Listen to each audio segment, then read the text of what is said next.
Kunnathunad BJP പിടിച്ചെടുക്കുക അല്ലെങ്കിൽ NDA പിടിച്ചെടുക്കുക എന്നുള്ളൊരു അവസ്ഥയിലേക്ക് എത്തിയിട്ടുണ്ട്. എങ്ങനെയാണ് ബാബു ദിവാകരൻ്റെ സ്ഥാനാർത്ഥിത്വത്തെ കാണുന്നത്?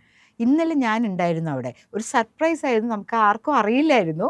അപ്പോൾ സാബു ജേക്കബ് ഇങ്ങനെ അധ്യക്ഷ പ്രസംഗം സംസാരിച്ചു തുടങ്ങിയപ്പോൾ അദ്ദേഹം പറഞ്ഞു, ഞാനതൊന്നും ഇവിടെ പറയാനായിട്ട് ആഗ്രഹിക്കുകയാണ്.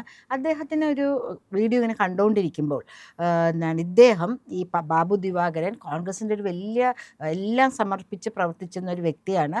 അടൂർ ഇതിൻ്റെ മുനിസിപ്പാലിറ്റി ചെയർമാനായിരുന്നു. കോൺഗ്രസിൻ്റെ സാംസ്കാരിക സമിതിയിലെ സ്റ്റേറ്റ് അംഗമായിരുന്നു. യൂത്ത് കോൺഗ്രസിൻ്റെ വലിയ പ്രവർത്തനം. അദ്ദേഹം പറയുകയും ചെയ്തു പിന്നെ മീറ്റിങ്ങിൽ, ഒരു ടാലൻറ്റ് ഹണ്ട് ഗണ്ഡി നടത്തിയിട്ടുണ്ടായിരുന്നു, രാഹുൽ ഗണ്ഡി നടത്തിയിരുന്നു. ആ സമയത്ത് വന്ന ആളാണെന്നൊക്കെ പറയുന്നുണ്ടായിരുന്നു. അപ്പോൾ സാബു സാർ പറഞ്ഞ കാര്യം എന്താണെന്ന് വെച്ചാൽ, അദ്ദേഹത്തിൻ്റെ പ്രസംഗം കേട്ടപ്പോൾ അദ്ദേഹം ഒരു ഗാന്ധി പ്രതിമയുടെ അടുത്ത് നിന്നാണ് സംസാരിക്കുന്നത്.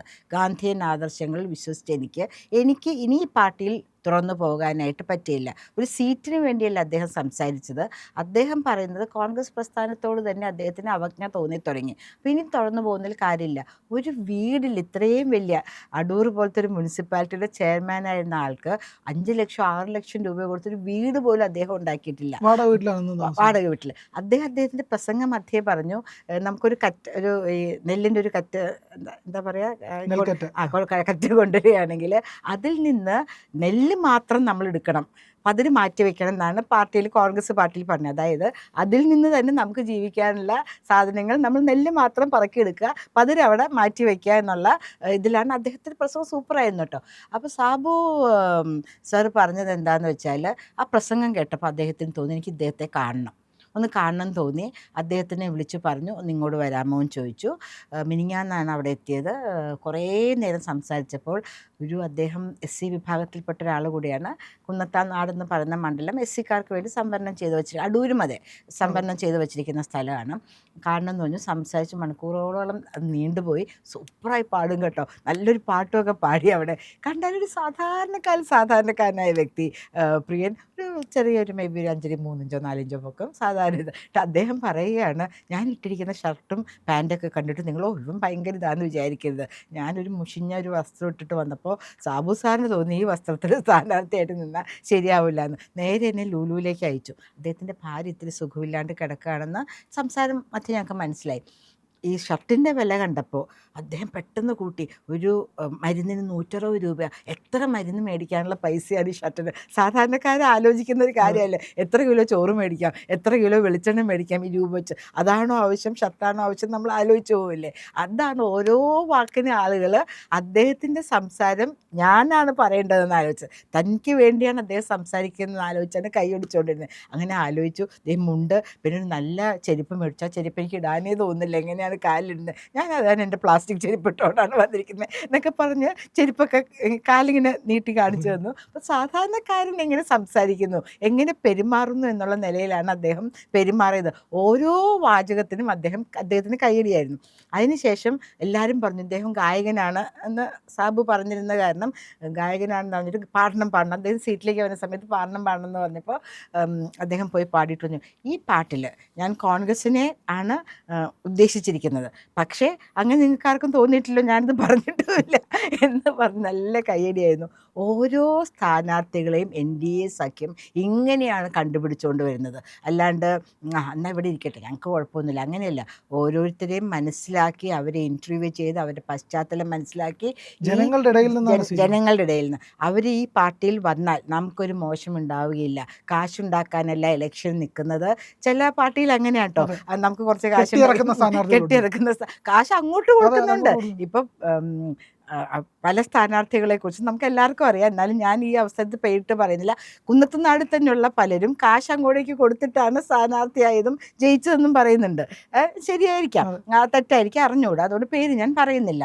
സാധാരണ ജനങ്ങളിലേക്ക് ഇറങ്ങിച്ചെന്ന് ഇപ്പോൾ ഒരു വീഡിയോയിൽ നിന്നാണ് അദ്ദേഹത്തിനെ കണ്ടുപിടിച്ചതെന്ന് പറഞ്ഞു ശ്രീ സാബു പറഞ്ഞു. ഞാനൊരു വീഡിയോയിൽ നിന്നാണ് കണ്ടുപിടിച്ചത്. അദ്ദേഹം പോലും അറിയുന്നില്ല കൂട്ടുകാരായിട്ട് വരുന്ന തിരിച്ചു പോകുന്ന സ്ഥാനാർത്ഥിയായിട്ടാണ് പോകുന്നത്. അദ്ദേഹത്തിനെ നമ്മൾ കോൺഗ്രസ് പാർട്ടിയിൽ നിന്ന് അടർത്തിയെടുത്തു എന്ന് പറയാൻ പറ്റില്ല.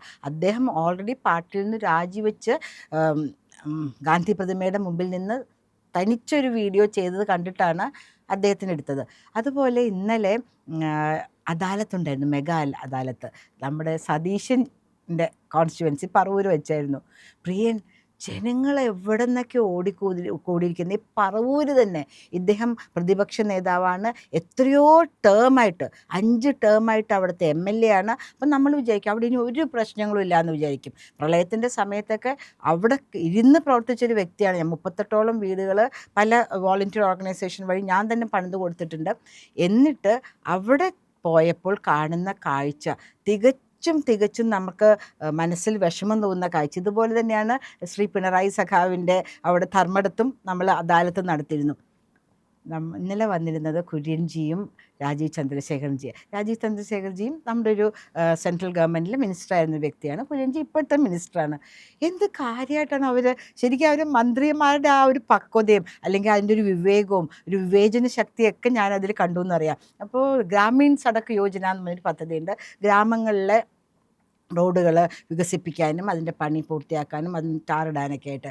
ചെങ്ങന്നൂർ പണ്ട് ശ്രീധരൻപിള്ള സാർ നിന്നൊരു ഇലക്ഷൻ്റെ സമയത്ത് ഞാൻ അന്ന് മഹിളാ മോർച്ച ജില്ലാ അധ്യക്ഷയാണ്. ഒരാഴ്ചയോളം ഞാൻ അവിടെ പോയി പ്രവർത്തിക്കുകയുണ്ടായി. ഒരു സ്ഥലത്ത് പോയപ്പോൾ അവർ പറഞ്ഞു, ഇത്ര ഞങ്ങൾ 25 കുടുംബമുണ്ട്, 10-100 വോട്ടുണ്ട്, വോട്ട് ചെയ്യാൻ തയ്യാറാണ്, പക്ഷേ ഈ റോഡ് 25 കൊല്ലത്തോളമായി ഇങ്ങനെ കിടക്കുന്നു, ഇതൊന്ന് ശരിയാക്കി തരാമോ? അവിടെ നിന്നുകൊണ്ട് എനിക്ക് നിതിൻ ഗഡ്കരിജിയുടെ PA നമ്പറാൻ വിളിച്ചപ്പോൾ അവരൊരു മാഡം ഞങ്ങൾക്കൊന്നും ചെയ്യാൻ പറ്റില്ല, 3000 കോടി രൂപ ഗവൺമെൻറ്റിന് കൊടുക്കാമെന്ന് പറഞ്ഞിട്ട് അവർക്കത് വേണ്ട. റോഡുകൾ വൃത്തിയാകുമ്പോൾ പറയില്ലേ ഇതെങ്ങനെ പെട്ടെന്ന് ശരിയായി, മെമ്പറേയും ചോദിക്കുമ്പോൾ പറയില്ലേ ഇത് BJPയുടെ ആണെന്ന്. അപ്പോൾ വോട്ട് നമുക്ക് വന്നാലോ? അതുകൊണ്ട് ഇവിടുത്തെ സർക്കാർ താല്പര്യം കാണിക്കാത്തത് കൊണ്ട് മാത്രമാണ് ഞങ്ങൾക്ക് ചെയ്യാൻ പറ്റാത്തതെന്ന് അന്നത്തെ കാര്യം. അപ്പോൾ ഞാൻ സ്പീക്കർ ഫോണിലിട്ട് അവരെ കേൾപ്പിച്ചു കൊടുത്തതോ മറുപടി കേൾക്കണം.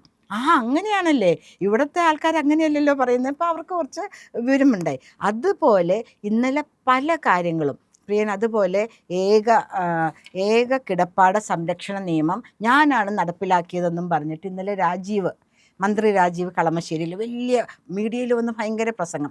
നമ്മുടെ തന്നെ ഇന്ത്യ ലൈവിൽ നമ്മൾ ചെയ്ത ഒരു ടോക്കുണ്ട്, പ്രധാനമന്ത്രിക്ക് ചെയ്തു എന്നും പറഞ്ഞു. അതിന് ശേഷം പ്രിയൻ എത്രമാത്രം പേര് ദിവസം 4-5 പേരാണ് വിളിക്കുന്നത്. ഒരു സ്ത്രീ എന്നെ മൂവാറ്റുപുഴയിൽ നിന്ന് വിളിച്ചു, എന്താണ് എനിക്ക് ചെയ്യേണ്ടത്? കാരണം ഏക കിടപ്പാട സംരക്ഷണ നിയമത്തിൽ ഞാനുണ്ട്, എനിക്ക് ഭർത്താവില്ല, ധാരാളം അസുഖങ്ങളുണ്ട്, എൻ്റെ വീട് പണയത്തിലിരിക്കുന്നു, അപ്പോൾ അത് സംരക്ഷിച്ച് തരികയും കാര്യങ്ങൾ ചെയ്യണമെന്നും പറഞ്ഞിട്ട് എത്രമാത്രം എഴുത്തെഴുതി എത്ര പേര് ഞാൻ പോയി കണ്ടു.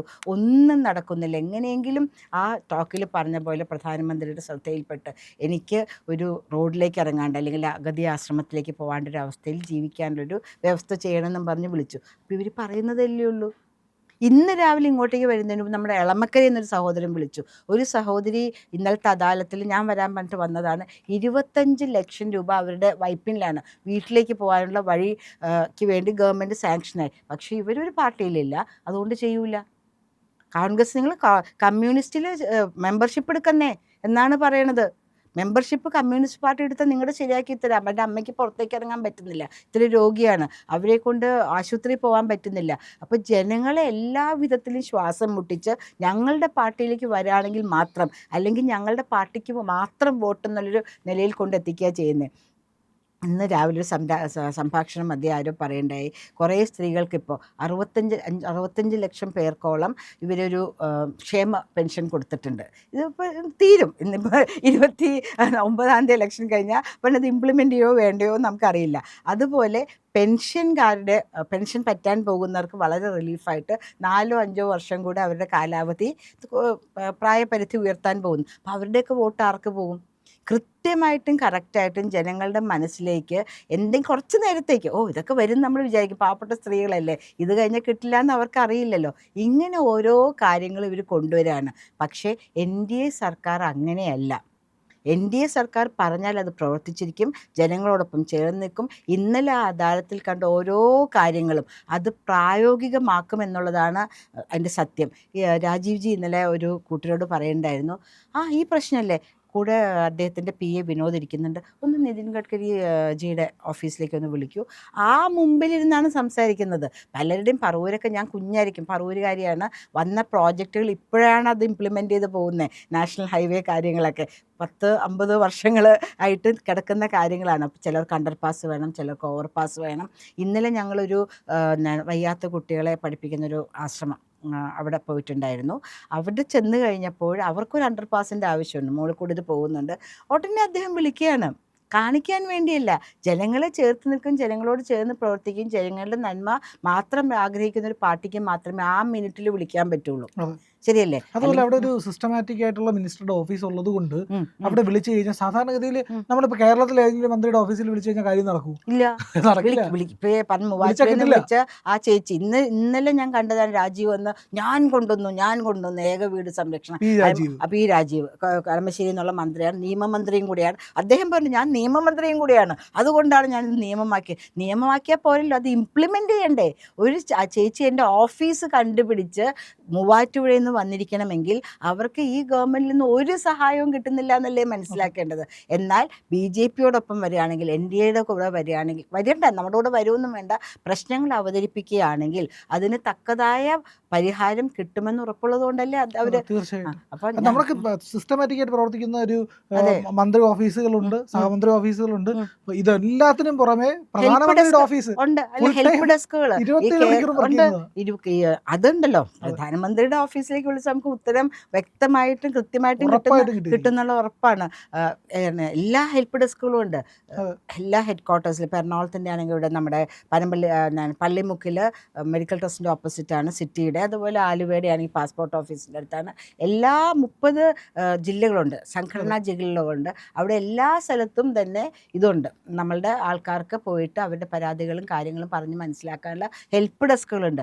അതൊക്കെ നിങ്ങൾ ഉപയോഗപ്പെടുത്തുകയാണെങ്കിൽ LDF ഗവൺമെൻറ് പറയുന്ന പോലെയല്ല, നിങ്ങൾക്ക് ആവശ്യമായ സഹായങ്ങൾ അവിടെ നിന്ന് കിട്ടും. നിങ്ങളുടെ ജീവിതം നല്ല സുഖകരമായിട്ട് മുന്നോട്ട് പോകാനും സാധിക്കും. ഒരു തുടക്കമാണ് കേട്ടോ കുന്നത്തുനാട് നമ്മുടെ സ്ഥാനാർത്ഥി. അതുപോലെ വിജയസാധ്യതയുള്ള സ്ഥാനാർത്ഥികളെ തന്നെ 140 മണ്ഡലത്തിലും NDA ഫീൽഡ് ചെയ്യും. ഈ വരാൻ പോകുന്നത് ഒരു കൊടുങ്കാറ്റിൽ LDFും UDFും കടപുഴകി വീണിരിക്കും എന്ന് ഉറപ്പാണ്.